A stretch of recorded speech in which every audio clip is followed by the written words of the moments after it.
নমস্কার বন্ধুরা, তাতাই মা বাবা ভ্লগে আপনাদের সকলকে স্বাগত। লুচির সাথে সাদা আলুর সবজি কিন্তু খুব একটা বিখ্যাত রেসিপি, আর আজকে আমি সেটাই আপনাদের সাথে শেয়ার করব। সাদা আলুর তরকারি বানানোর জন্য আমি এখানে আলুগুলোকে ডুমো ডুমো করে কেটে ভালো মতন জল দিয়ে ধুয়ে নিয়েছি। এখন আমি কড়াইয়ে দিয়ে দিচ্ছি সাদা তেল। তেল গরম হয়ে গেলে আমি এর মধ্যে দিয়ে দিচ্ছি কালো জিরে আর শুকনো লঙ্কা ফোড়ন। ফোড়নের থেকে সুন্দর একটা গন্ধ বেরিয়েছে, তাই এখন আমি এর মধ্যে আলুগুলোকে ছেড়ে দিচ্ছি।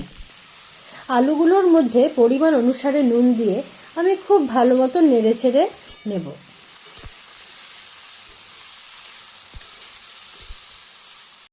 এবার আলুগুলোকে আমি ঢেকে ঢেকে সেদ্ধ করে নেব, তারপরে ফিরে আসবো আপনাদের সামনে। 5-7 মিনিট আমি এরকম ঢেকে রেখেছিলাম, আর তারপরে ফিরে আসলাম। এই দেখুন, আলুটা কিন্তু ভালোই সেদ্ধ হয়ে গিয়েছে।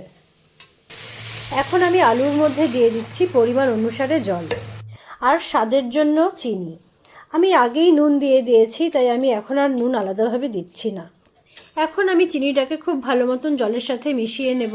এবার আবার ঢেকে ঢেকে বাকিটা সেদ্ধ করে নেব। কয়েক মিনিট পর আমি ফিরে আসলাম। রান্নাটা কিন্তু আমার হয়ে গেছে একদম।